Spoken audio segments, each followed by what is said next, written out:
So eto nga mga sangkay, mayroon pong nadiskubre ngayon tungkol po dito kay Atong Ang Di Umano at President Bongbong Marcos. Naku, ano kaya ito? Pag-usapan po natin.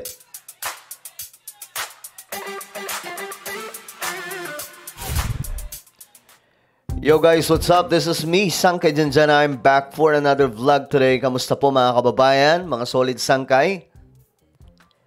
Ito, pag-usapan po natin ngayon itong matunog na pinag-uusapan sa social media, mga sangkay, at mga balitaan. No, ito pong matinding ibinunyag patungkol po kay itong sinasabing si Atong Ang, isang bilyonaryo mga sangkay sa ating bansa. Ngayon, may lumabas na impormasyon, no? May lumabas na impormasyon tungkol po dito sa koneksyon di umano kay PBBM. Mayroong ginawa daw po itong si Atong Ang kay Pangulong Bongbong Marcos. Ngayon, ito mga sangkay ang balita. But anyway, before we start, paki-subscribe po muna yung ating YouTube channel. Tayo po ay malapit nang makarating sa 2 million subscribers. Malapit na po tayo makarating sa 2 million subscribers. Kaya naman kung ikaw hindi pa po nakakapag-subscribe dyan, makikita nyo po yung subscribe button sa baba ng video na to. I-click nyo lamang po yung subscribe, i-click ang bell at i-click nyo po yung all. Sa mga nanonood po sa Facebook, i-follow nyo po yung ating Facebook page. Okay, mga sangka, ito na pag-usapan po natin. Ito kasi ang lumalabas ngayon. May caption, a man of integrity, PBBM. Itong si Atong Ang daw po, ayon sa inilabas nitong politiko, no? President Ferdinand Marcos Jr. allegedly turned down campaign donations from controversial bilyonaryo gaming tycoon Charlie Atong Ang. Not once, but twice. Ayon po ito mga sangkay sa scoop nitong politiko. At hindi ko alam kung gaano katotoo yan, mga sangkay. Pero galing po mismo, no, sa isang tagapagbalita ito. Ngayon, ito mga sangkay, tingnan po natin ang impormasyon bago po tayo magbasa-basa ng mga komento dyan. Ito mga sangkay ang balita. According to an scooper familiar with the matter, Ang allegedly attempted to contribute to Marcos presidential campaign in 2022. Naku, totoo kaya ito mga sangkay? But the offer was declined outright. So, sabi pa nga mga sangkay, pag may usok, alam nyo na. Okay? Tinanggihan daw po, dinecline. Nung 2022 daw po ito mga sangkay campaign. At that time, Ang was said to be a latecomer among political donors. Latecomer siya, parang ano yun, medyo late na po nung nag-offer siya. Having initially favored then Davao City Mayor Sara Duterte to make her own bid for the presidency. Naku, yari, nagkakabistuhan na. Instead, Duterte became Marcos' running mate and both went on to win by a landslide. In 2024, eto na ha, in 2024. Yung una, 2022. In 2024, Ang reportedly made another offer. Ayon po dito sa politiko. This time, to support the Alyansa para sa Bagong Pilipinas senatorial slate, which is backed by Marcos. The second offer was also rejected according sa naglabas na ito. So, sino kayo naglabas na ito, no? Sana nilantad din po yung pangalan kung sino man ang taong ano na ito, mga sangkay, no? Para talagang mas maliwanag yung kwentuhan dito.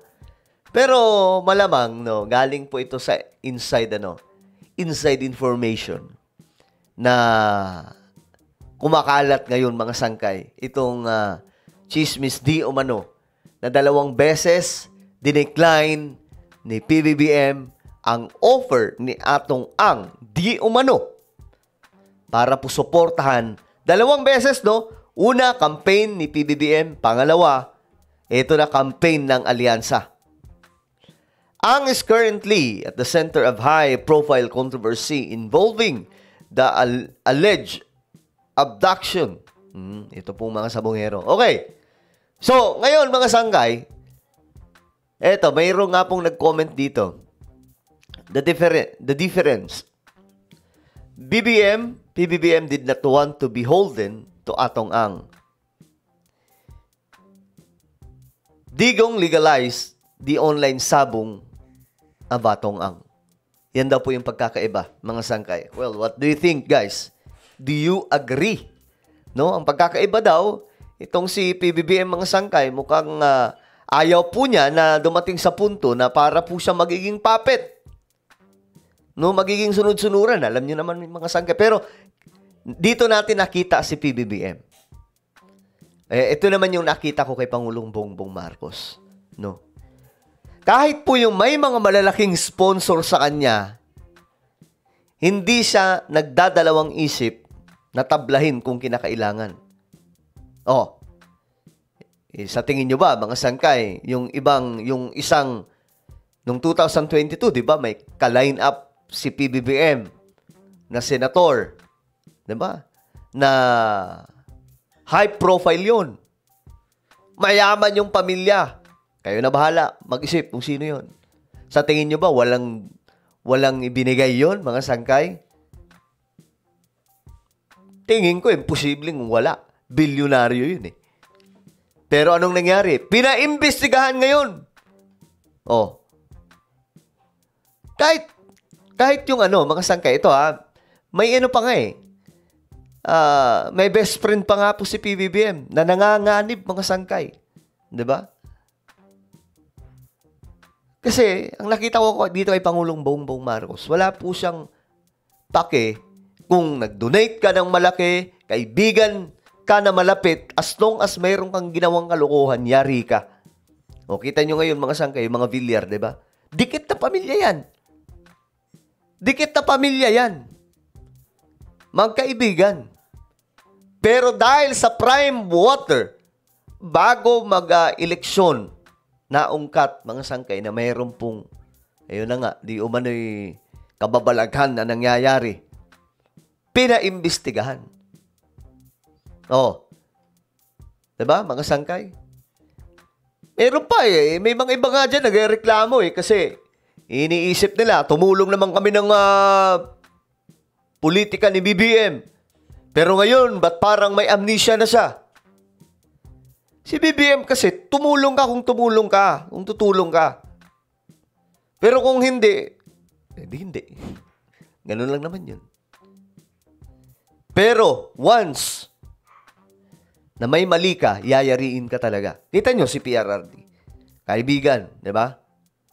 Best friend pa nga raw eh. Matalik na kaibigan. Pero nasaan siya ngayon? Nasa dahig, pinabayaan ni Pangulong Bongbong Marcos. Si Sara, nang pagkakamalan na nga po siyang traidor eh. Kasi, hindi po siya ganung tao. Medyo may katotohanan din po ang sinasabi na a man of integrity, itong si PBBM. Kasi, kumbaga, di baling makasagasa po siya. Ang mahalaga sa kanya, masakote ang kahit na sino pang taong yun. Ngayon, mga sangkay, eto, magbasa-basa po tayo ng komento. Si Duterte lang naman mahilig tumanggap ng galing sa masama like, yari. Oo naman, mas mayaman pa yan. Ilang bilyong dolyar na ill-gotten wealth ng pamilya Marcos ba naman ang nasa sayo? Not ill-gotten. Ito ay Marcos wealth. Mas mayaman pa kasi si PBBM sa mga yan. Bilyar? Wala yan. Atong Ang, may Marcos wealth sila eh. Diba? Yan nga po yung hinahanap, mga sangkay na mga, ngayon nga, di ba, hinahanap din po yan ng mga pro-Duterte. Hinahunting po nila, malabo po yan makuha. Mga dilawan noon, hinahunting nila, malabo po yan makuha. May secrecy po dyan. Mga Marcos lang po ang makakagawa niyan, sila PBBM. Ang daming conspiracy theory niyan, mga sangkay na, ito Marcos wealth daw, ganito ang tagapagmana talaga, hindi sila PBBM, kundi yung mga ibang tao, anak sa... Diyos mio, Marimar. Bobo na lang yung magpapaniwala sa mga ganyan. Sila Pangulong Bongbong Marcos ang may karapatan sa Marcos wealth. At hindi nga po natin alam, baka ginagamit po yan na ngayon sa ibang mga project at mga programs. No? Kasi ang daming project ngayon, mga mega projects, mga program na nakakalula. Yung 20 pesos na bigas, binibili po yan ng gobyerno ng pagkataas-taas. Pero binebenta ng nakapakamura. Kung si Duterte yan, walang kawala yung pera, sabi po nitong Kate. Pag gumawa ng mabuti, marami talaga magagalit sa iyo, PBBM. Ang dami ng ginawang mabubuti. Pero sa mga DDS, worst president, dyan kayo mali. Bright and excellent decision, PBBM. Mahirap tumanaw ng utang na loob at gawing alipin ng billionaires sa bansa, lalo kung may illegal na ginagawa o illegal activities ang sponsor. Well, what do you think, guys? Ano ang masasabi nyo, mga sangkay, sa impormasyon na ito na di umano tinanggihan 2 beses ni PBBM itong si Atong Ang? Comment down below, mga sangkay. Meron po tayong YouTube channel, Sangkay Revelation. Hanapin nyo po ito sa YouTube. Kapag nakita nyo na, i-click nyo po yung subscribe, i-click ang bell, at i-click nyo po yung all. Ako na po ay magpapaalam. Mag-iingat pong lahat. God bless everyone.